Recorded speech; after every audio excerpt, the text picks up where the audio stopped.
காக்கும் கரை விநாயகருக்கு சரணம், பூண்டி மகானுக்கு அரோகரா.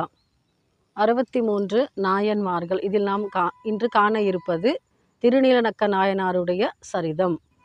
அவர் காவிரி நதி பாயக்கூடிய வளமையான சோழ நாட்டிலே சாத்தமங்கை என்னும் ஊரில் அவதரித்தவர். மறையவர் குலத்தில் அவதரித்தவர். தன்னுடைய குலமரபுக்கு தகுந்தாற் போன்று அவர் வேதத்தை குறைவர கற்றுணர்ந்தார். வேதத்தின் சாரம் என்ன? சிவனடியார்களையும் சிவனையும் வணங்குவதால் நமக்கு வீடு பேறு கிட்டும். இதை அவர் நன்கு உணர்ந்தார். அதன்படி ஒழுகலானார். அவருக்கு திருமணமாயிற்று. நல்ல இல்லற துணை கிடைத்தது. சிவனடியார்களுக்கு அமுது படைத்தல் தொடங்கி அவர்களுக்கு வஸ்திரம் கொடுக்கக்கூடிய அத்தனை திருத்தொண்டுகளையும் இருவரும் இணைந்தே செய்தனர். அந்த ஊரிலே அவயந்திநாதர் என்னும் பெயருடைய ஒரு சிவஸ்தலம் இருந்தது. அந்த கோவில் கொண்டுள்ள சிவபெருமானுடைய பெயர் அது. அவருக்கு தினம்தோறும் இவர் பூஜைகள் சிவாகம விதிப்படி செய்வார். இது அவருடைய பணி. ஒரு திருவாதிரை நாள், சிவனுக்கு உகந்த நாள் அன்று என்ன செய்தார்? தன் மனைவியை கூப்பிட்டு அறுசுவை உணவுகளை தயார் பண்ண சொன்னார். அம்மையாரும் அவ்வாறே செய்து பனையோலை பெட்டியில் அடுக்கி வைத்து விட்டார்கள். பூஜைக்கு உரிய பொருட்கள், அபிஷேகத்துக்கு உரிய பொருட்கள் அத்தனையும் எடுத்துக்கொண்டு அவர்கள் அவயந்திநாதரை தரிசிக்க சென்றனர். திருக்குடங்களில் அபிஷேக பொருட்களை எல்லாம் வைத்தாயிற்று. கருவறை உள்ளே பூஜையும் தொடங்கியாயிற்று. திருமஞ்சனம் செய்வித்தார் சிவலிங்க திருமேனிக்கு திருநீலநக்க நாயனார். அப்போது அந்த கருவறை மேலே மேற்கூரையில் ஒரு கரும் சிலந்தி, அது காற்றுக்கு இப்படியும் அப்படியும் ஆடிக்கொண்டே இருந்தது. ஒரு இழை தவறி கீழே விழுந்து விட்டது சிவலிங்க திருமேனியின் மீது. பக்கத்தில் இருந்து பார்த்து கொண்டிருந்தார் அல்லவா திருநீலநக்க நாயனருடைய மனைவி. அவர் என்ன செய்தார்? வாயினால் ஊதி அந்த சிலந்தியை தள்ளிவிடலாம் என்று எண்ணம் கொண்டார். வாயை வைத்து ஊதிவிட்டார். அப்பொழுது சிறு எச்சில் துளி அந்த சிவலிங்க திருமேனியில் பட்டுவிட்டது. இதை கவனித்தார் திருநீலநக்க நாயனார். அறிந்து மிகுந்த கோபம் கொண்டார். தன் மனைவியை கடிந்தார். என்ன ஒரு சிவ அபராதம் செய்து விட்டாய் நீ, செய்யலாமா? சிலந்தி விழுந்தது, அதை எப்படி எடுக்க வேண்டும்? ஒரு துணியினால் விலக்கி இருக்கலாம், அல்லது கையை கொண்டு தள்ளி இருக்கலாம். ஆனால் நீ ஊதிவிட்டாயே, உன்னுடைய எச்சில் ஐயன் திருமேனியில் பட்டுவிட்டதே, பூஜைக்கு இவ்வாறு ஒரு அபராதம் செய்து விட்டாயே, இனி உன்னை நீங்குவோம் அப்படின்னு சொல்லிட்டு அங்கேருந்து கிளம்பிடுறாரு மனைவியை விட்டுட்டு. ரொம்ப கோபம் அவருக்கு. மனைவி என்ன பண்ணுறாங்க? நான் எந்த தவறும் செய்யலையே, ஐயன் திருமேனியில் படக்கூடாதுன்னு தானே நான் ஊதனேன், வேறு எந்த தவறும் செய்யலையே ஐயனே அப்படின்னு மனசு வருத்தப்பட்டு அந்த கோவில்லையே தங்கிடுறாங்க அன்று இரவு. இவர் வீட்டுக்கு போயிட்டு படுத்து தூங்குறாரு திருநீலநக்க நாயனார். இரவில் சிவபெருமான் வரார், அவயந்திநாதர். பார்த்தாக்கா அவருடைய திருமேனியெல்லாம் கொப்புலமாக இருக்குது. அவர் சொல்கிறாரு, திருநீலநக்க நாயனாரே, உம்முடைய துணைவியார் ஊதிய இடம் தவிர அத்தனை இடங்களிலும் எனக்கு கொப்புலங்கள் உண்டாகிவிட்டன. அந்த அம்மையாரை கடிந்து கொள்ளாதே, அவர்கள் என் மீது வைத்த அன்பினாலே அவ்வாறு ஊதினார்கள். அவரோடு இணைந்து எனக்கு சிவத்தொண்டு புரியுங்கள் அப்படின்னு ஒரு கட்டளையிட்டார். இவர் ரொம்ப மகிழ்ந்து போயிட்டார். அம்மையாருக்காக அருள் ஈசனே தம்மிடம் வந்து கனவில் சொல்லுவதாவது எவ்வளோ பெரிய பேரு, அவரை போய் கடிந்து கொண்டோமே. விடிந்தும் விடியாத பொழுதிலே காலையிலே ஓடோடி வருகிறார் அவயந்திநாதரை காண.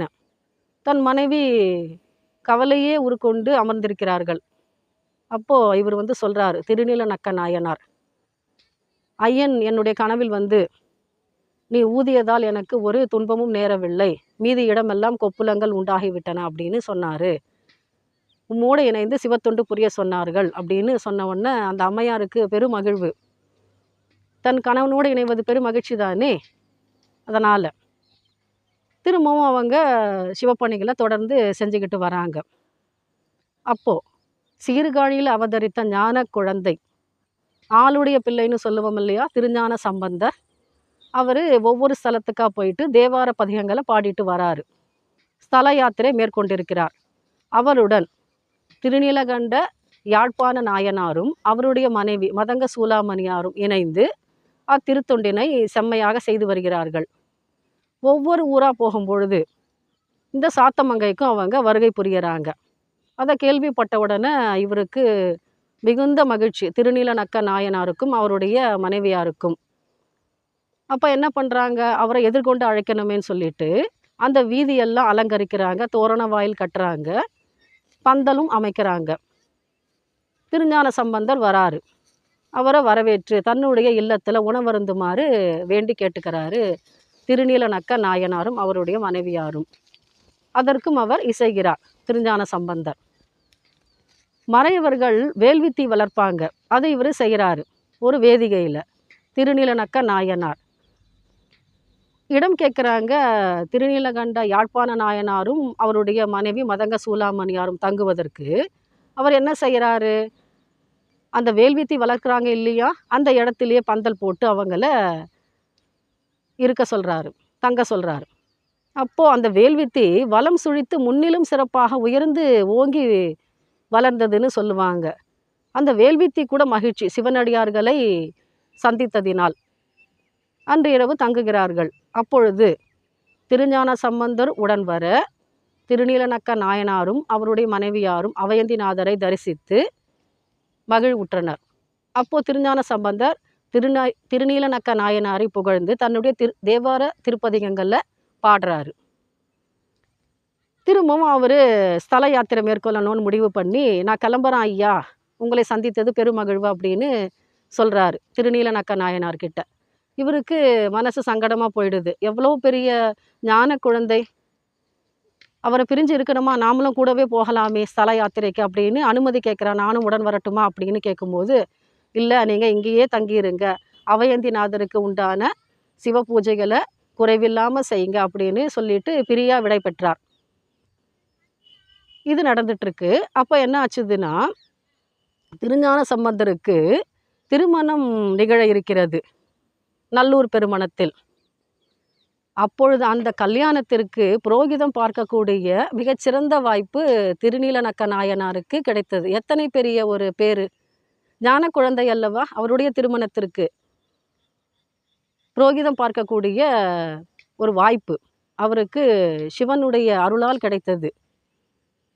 முருகநாயனார், திருநாவுக்கரசு சுவாமிகள், சிறுதொண்ட நாயனார் இவர்களுடனெல்லாம் அவர் பழகும் வாய்ப்பு, பெரும் பேறு பெற்றவர் திருநீலநக்க நாயனார். அந்த நல்லூர் பெருமணத்திலே திருஞான சம்பந்தருடைய திருமணத்திலே ஒரு ஜோதி தோன்றியது என்று நாம் பார்த்தோம் முன்னமே முருகநாயனாருடைய சரித்திரத்தில். அந்த சிவஜோதியில் ஐக்கியமாகக்கூடிய பெரும் பேறு பெற்றவர் திருநீலநக்க நாயனாரும் அவரது துணைவியாரும். இதனை சிறப்பித்து சுந்தரர் திருத்தொண்ட தகையில் ஒலிப்புணல் சூழ் சாத்தமங்கை நீல நக்கர்க்கும் அடியேன்னு சிறப்பிச்சு பாடுறாரு. எத்தனை ஒரு அருமையான கதை. மனைவியுடைய அன்பு, இவருடைய சிவத்தொண்டு, இதற்கு இறைவன் இசைந்து கொடுத்த ஒரு பட்டம் 63 நாயன்மார்களில் வைத்திருக்கிறார். நாமும் தொழலாமே திருநீலநக்க நாயனாருடைய பதத்தை, வணங்கி அவருடைய அருள் பெறலாமே. வாழ்க சிவனடியார்கள், வளர்க சைவநெறி, காக்கும் கரை விநாயகருக்கு சரணம், பூண்டி மகானுக்கு அரோகரா.